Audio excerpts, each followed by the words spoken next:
Bonjour à toi et bienvenue dans le podcast spirituel, le podcast d'une spiritualité authentique et incarnée dans la matière qui nourrit ton esprit, élève la voix de ton âme et réveille tes potentiels endormis.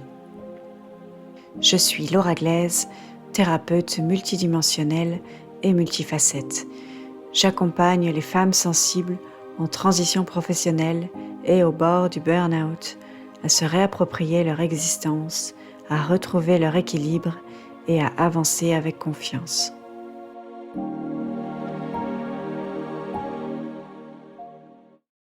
Je suis très heureuse de te retrouver à nouveau pour ce 3e épisode qui va traiter d'un sujet sensible et profond en même temps. On va parler aujourd'hui du niveau de souffrance qui existe sur la Terre et surtout de ta façon de le percevoir et de l'impact que cela a sur ta vie. Puisque si tu m'écoutes, c'est que tu as toi-même une grande sensibilité et que les dysfonctionnements qui existent ici et que tu observes peuvent te mener toi-même à souffrir de cette situation extérieure, rien qu'en étant observateur, témoin de cette souffrance.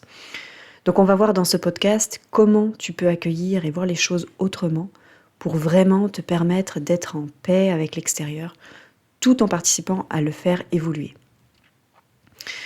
Ce sentiment de ne pas comprendre pourquoi il existe tant de violence, tant d'indifférence, tant de souffrance et de manque sur cette planète.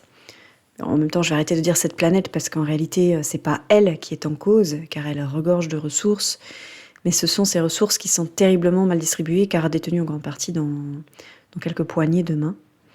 On sait aujourd'hui que 1% de la population possède près de la moitié de la richesse mondiale, ce qui montre statistiquement le niveau d'inégalité d'accès à ces ressources. Donc ce sentiment difficile à l'intérieur de toi de ne pas comprendre l'existence même d'un tel niveau de souffrance peut détériorer ou t'empêcher de construire une relation saine avec la vie, avec la source, avec Dieu même, peu importe comment tu nommes ta connexion intérieure, ta connexion spirituelle, puisque tu ne comprends pas pourquoi cette expérience extrême est quelque part autorisée ici, et peut-être même que tu t'es déjà dit, mais pourquoi personne ne fait rien finalement ? Personnellement, je me rappelle un jour où, adolescente, j'étais dans ma chambre et j'étais en larmes. Je me demandais, mais pourquoi Dieu laissait mourir de faim tant d'enfants, tant de personnes sur Terre ? Pourquoi il y avait tant de violence, de pauvreté ? Et je pleurais vraiment d'incompréhension et de colère. J'avais ce sentiment que c'était tellement injuste et j'avais aucun sens à mettre là-dessus. Je ne comprenais pas en fait. Et plus tard, après mon éveil spirituel, j'ai vécu aussi des moments très similaires, avec de profondes crises existentielles, avec par moments l'impression que je pourrais jamais accepter ce monde, ni même le supporter, tellement j'étais sensible à tout ça. Je le comprenais pas et j'avais même parfois pas envie d'y rester en fait. Parce que j'avais découvert des réalités cachées, qui étaient vraiment inimaginables pour moi jusque-là, et que c'était trop à supporter pour mon cœur et pour mon empathie. Particulièrement, ce qui me touchait durement moi, c'était les expériences de manipulation terribles qui étaient faites sur l'humanité et puis aussi la souffrance des animaux et des enfants. Quand on touche à l'innocence d'un être ou à l'innocence tout court, moi, ça me fait tout de suite réagir. Et voilà, c'est très difficile pour moi d'être témoin de ce genre de choses. Donc je suis entrée en lutte à vouloir convaincre les autres de ce que j'avais découvert, à vouloir changer le monde, mais de front en fait, dans cette lutte directe contre ces réalités et parfois me sentant terriblement impuissante face à tout ça. Et en fait, ce sentiment d'impuissance, c'est un sentiment extrêmement paralysant parce qu'il nous déconnecte finalement de notre propre force, de notre propre pouvoir, notre capacité d'action juste et alignée. Aujourd'hui, je suis beaucoup plus en paix avec tout ça. Ça ne veut pas dire que je suis d'accord ou qu'il fallait rien changer de ce qui dysfonctionne ou de ce qui est injuste dans le monde, hein, pas du tout. Mais je peux tout à fait ressentir de la douleur, de la tristesse face à certains événements du monde. Et je suis loin de cette spiritualité gnangnan qui dit que tout est juste et qu'en gros, chacun a son karma à régler et démerdez-vous, quoi. Non, c'est pas du tout ça.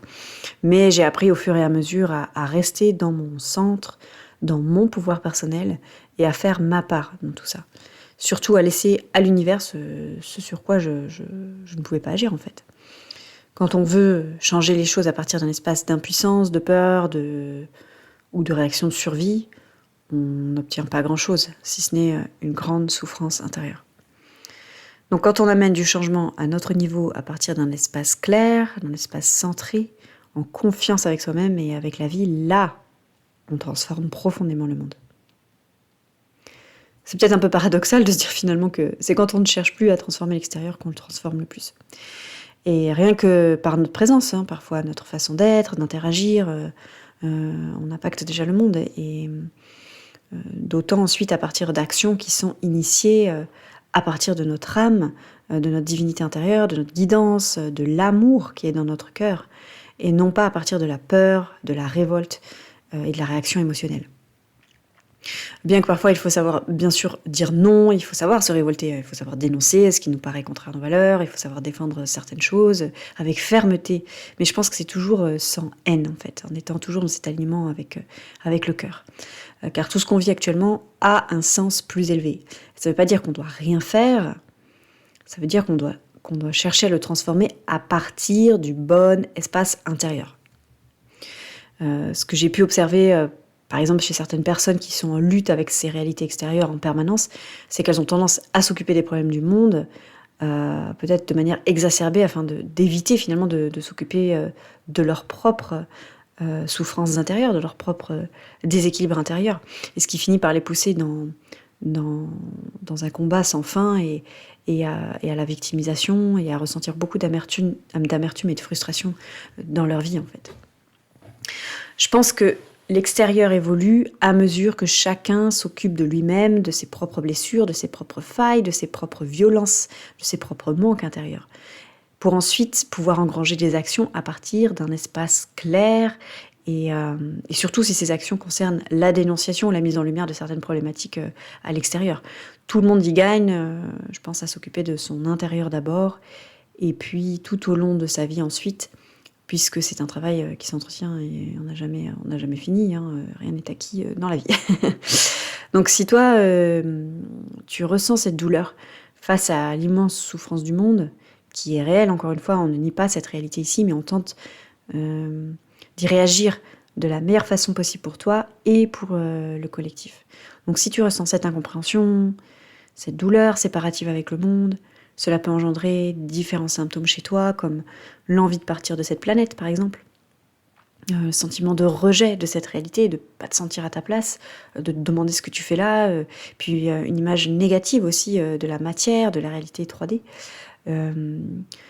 comme si ici les choses étaient inférieures finalement, et une déconnexion aussi avec le réel. Et une possible fuite dans la spiritualité, par exemple, ou dans d'autres sphères. L'envie aussi d'être dans ces autres sphères, d'être ailleurs, ou de vouloir retourner ailleurs aussi. Et puis concrètement, dans ta vie, dans le réel, ça peut être un épuisement justement à gérer les contraintes matérielles, la matière, et une frustration à vivre une vie bien en deçà de ce que tu aimerais réellement finalement. Et bref, une sensation de subir ta vie. Ce qui m'amène maintenant aux 3 points majeurs que je veux t'apporter dans ce podcast pour t'aider si tu vis effectivement ce challenge face à la souffrance que tu peux observer dans le monde. Alors, premier point, laisse au divin ce que tu ne comprends pas et ce sur quoi tu ne peux pas agir directement. Pourquoi ? Parce que lâcher ce besoin de tout comprendre et de tout contrôler va t'apporter énormément de paix. Si tu es en lutte avec ce monde extérieur, mais même de manière simplement mentale ou émotionnelle, que tu n'as pas envie d'être là, etc., dans la vie, elle ne peut pas te remplir, elle ne peut pas te donner puisque tu n'as pas envie d'être ici, tu n'as pas envie d'accueillir cette vie en fait qui est là en toi. Tu n'as pas envie de l'incarner. Donc, parce que si tu rejettes en fait ce monde, ce qu'il est dans sa globalité, tu rejettes aussi ta propre existence au sein de cette réalité, où tu as raison d'être ici. Puisque si tu fais partie de ce monde, même si tu te sens intérieurement en décalage, c'est pour une raison. Si tu es en décalage justement, c'est parce que tu es connecté dans ta multidimensionnalité, ou dans le monde quantique, à des potentialités futures vers lesquelles tu vas tirer le monde. Donc en fait, tu es là pour ancrer cette nouvelle réalité. Donc si tu es ici, c'est pour une raison, c'est que tu as ta place, c'est que tu as de la valeur à apporter pour aller vers ce futur auquel tu es connecté. Donc lâche l'extérieur que tu ne peux pas contrôler et occupe-toi de ton intérieur. Donc c'est là qu'on arrive à mon deuxième point, s'occuper de toi d'abord.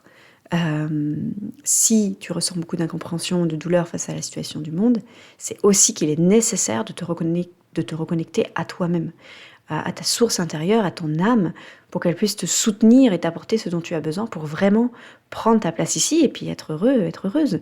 La souffrance que tu perçois et surtout ressens de l'extérieur fait aussi écho à ta propre souffrance qui vient à l'intérieur de toi.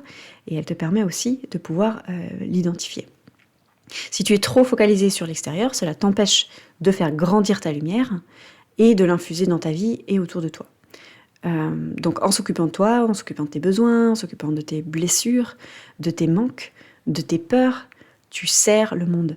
C'est quelque chose de vraiment fondamental à comprendre pour accepter et vivre pleinement ta vie ici.